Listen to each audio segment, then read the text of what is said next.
कालपासून ऐकत होतो, पण आज या लोणार तालुक्यातील चिखला गावामध्ये आलो तर डोळ्याने बघतो तर अक्षरशः डोळ्यातून पाणी येते. भावांनो, लहान मुलीवर हल्ले झालेत, माता भगिनीवर हल्ले झालेत, कपडे काढण्यात आलेत. अहो, या ठिकाणी बघू शकताय, या ठिकाणी पाय मोडला एका माऊलीचा. अरे देवेंद्र फडणवीस साहेब, तुम्ही लाडकी बहीण योजना आणली, पण ह्या महाराष्ट्रातील लाडकी बहीण सुरक्षित आहे का? नाही.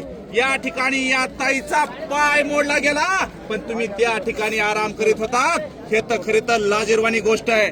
ताई, मला या ठिकाणी सांगा, कशा प्रकारे कालची घटना झाली? आम्ही शेतात जायला होतो, इथं पब्लिक त्याची पूर्ण जमा होती. माझ्या बहिणीचा फोन आला मला, म्हणे की आता म्हणे इथं त्याची पब्लिक जमा आहे म्हणे, कारण ते भरपूर दिवस जसं मांडलं तसं ते पब्लिक जमा करते इथं. म्हणते उचलायचं कोणी म्हणतं फेकून द्यायचं, कोणी म्हणतं स्मशानभूमीमध्ये न्यायचा. आणि आमची इच्छा नव्हती तिथून हटवायची, म्हणून तीन मला फोन केला संजीवनीनं, आता तू इथं ये म्हणे, त्याची लई पब्लिक जमा झाली म्हणे, ते पुतळा हटवणार आहे काय काढू म्हणे.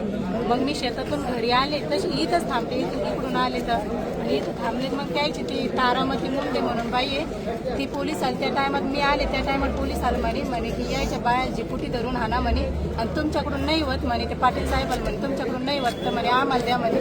आणि मग ती बाई पुढं गेली तिकडं, म्हणून मी तिला अडवायला गेले. इकडून सगळ्याच गोळा आला, तर म्हणजे 200 बाया होत्या इकडून, त्या पूर्ण आला आणि मला ओढत तिकडं नेलं. मग तिकडं नेलं का संजीवनी ती आली तिकडं, मग तिला पण कपडे गिपडे फाडले, तिला नकोस अशी छेडछाड केली आणि मला ह्या कोपऱ्यात नेऊन मारले.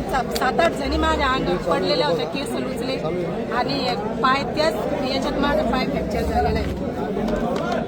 खूप वाईट घटना या ठिकाणी घडलेली आहे. या घटनेचा निषेध अखंड महाराष्ट्र करतोय, आणि या ताईला न्याय मिळवून देण्यासाठी आपल्याला भविष्यात रस्त्यावर उतरावं लागणार आहे. हे सगळं घडल्यानंतर तुम्ही काय केल्यानंतर ही घटना घडली? त्या टायमात माझी पायाला एवढी तकलीफ झाली नव्हती. मग आमची पोरगी 1.5 वर्षाची माझी भावाची लपून ठेवलं होतं, ती दिसून नव्हती लागली. मग ती रडू लागली माझी भाऊजाई. मग आम्ही त्या पोरीलाच पाहू लागलो, त्या तसेच लंगडत पांगडत ती डबल तिकडं गेलो. त्यावेळेला आम्ही त्या हे माझं पोलीस साहेबाला पण आम्ही हे माझं की फक्त आमची पोरगी द्या माझं, आम्हाला पोरगी द्या असं आम्ही प्रत्येक वेळेस ओरडत राहिलो. पोलिसांना म्हणले पोरगी द्या आमची वापस. हा त्यावेळेला पोरगी द्यायचं सांगा म्हणे, म्हणलं आम्ही. आणि तुमची पोरगी नेली कोणी होती? ती कोण नेली त्याच्यातून आम्हाला मिळत नाही. 2 तास दिलं नाही. 2 तास दिलेच नाही. सुनील काकड म्हणून पत्रकार आहे. आणि त्यानं काय केलं, त्याच्या बायाला आमच्या अंगावर पाडला. आणि मग पोलीस आले, त्याला तिकडे ते 2 पोलीस होते, ते मला ते पोलीस ना आमच्या गजू, सचिन आणि वैभव या पोराला इकडे धरून ठेवलं, आणि हे बाकीच्या आमच्यावर अटक केला. आमच्या कारण आमचे 7-8 जणच होते. ही घटना खरं तर खूप भयानक आहे, पण कुठंतरी ह्या गावामध्ये मराठा समाजाची संख्या कमी आहे. त्या बाया अशी चुटकी वाजून सांगते इथं जमणारच नाही, फेकून देईन म्हणे.